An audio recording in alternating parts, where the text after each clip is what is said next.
Hello!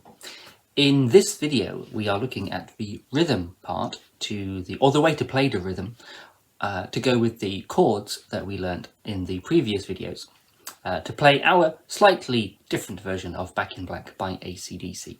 We'll start just by recapping the chords. So we've got an E major, we have a D major, and we have an A major.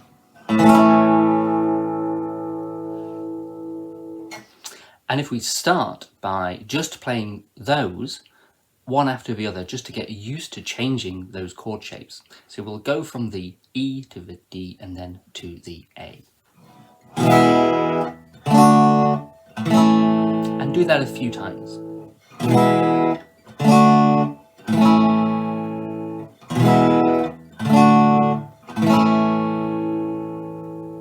You may find when you start doing that, particularly if you're new to these chords, that you might struggle to get the speed needed because you're still working out exactly where your fingers go. But don't worry, keep persevering at that. Everyone started the same way, and hopefully if you persevere for a while you will start to get the results that you want. The song is in 4/4, so what we want to do now is to work out where the chords appear within each bar. Is it one bar? Is it two bars? Is it more? We don't know. Let's work that out. So, as I say, it's in 4/4, so there are 4 beats in the bar. So the easiest thing to do is we can start to count those beats while we play the chords.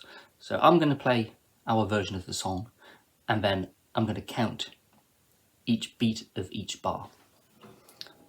1, 2, 3, 4. 1, 2, 3, 4. 1, 2, 3, 4.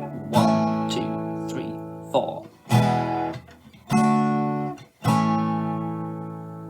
1, 2, 3, 4. 1, 2, 3, 4. So what we can hear there is the E and the D are in the first bar of the song. The E starts on beat 1. 1, 2, 3, 4. The D starts on beat 3 within the bar, so it would be 1, 2, 3, 4. And then the A major chord, that comes in on beat 1 of the next bar of the song. So it would be in full 1, 2, 3, 4. 1, 2, 3, 4. And we let that one ring out. Once it reaches beat 4, we can then start again with our E chord on beat 1 of the next bar, like this. 1, 2, 3, 4. 1, 2, 3, 4. 1, 2, 3, 4. 1, 2, 3, 4. Knowing where the chords come in the bar is one thing, but actually playing them is quite another. So one of the things we've not looked at so far is exactly how to kind of strum the guitar. We've looked at the fingering of the chords, but we've not really strummed the guitar properly. So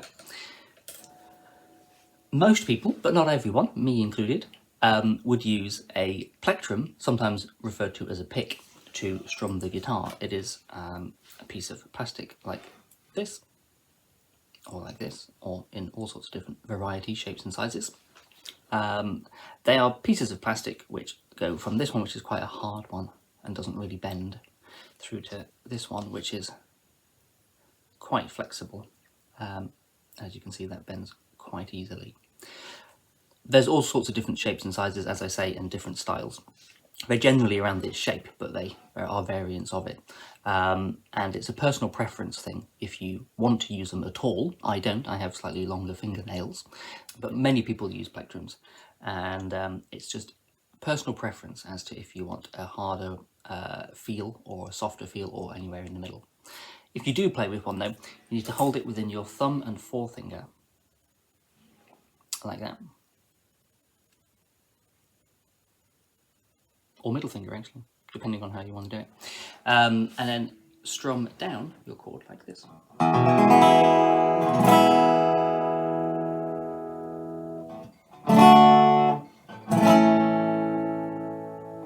Or you can do it like me, which is just using your fingernails.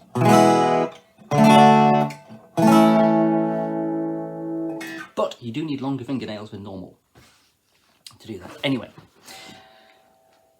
so on our first example of this, adding the bars up and sorting out where the beats form, all I'm doing is playing a straight downbeat on my with my guitar and with my fingers. So it's just 1. But if I play the full piece,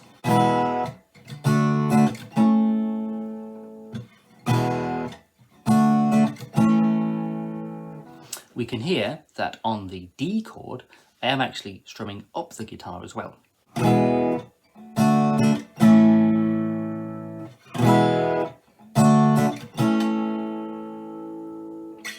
What we can hear is that the D chord, I strum down on beat 3, but then I also strum up the guitar strings on beat 4. So listen really carefully. 1, 2, 3, 4, 1, 2, 3, 4, 1, 2, 3, 4, 1, 2, 3, 4. And if I do that with the plectrum, it sounds like this.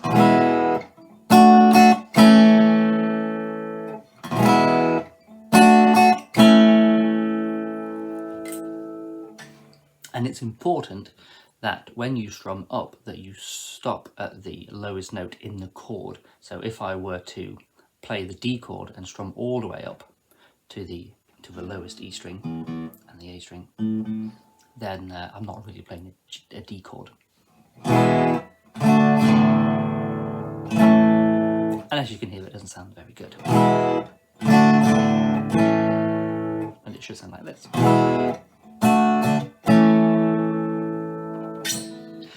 And then you can experiment with putting other little bits and pieces in, as long as you keep those 4 main strokes. So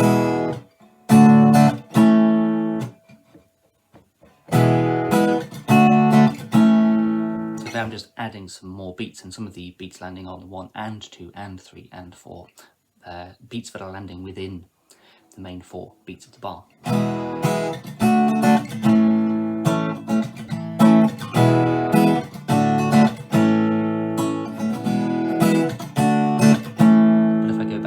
Underlying pulse of the piece,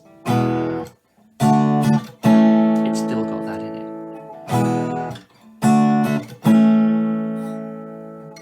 So there we go, that's the chords and the rhythm that we need to play our little version of AC/DC's Back in Black.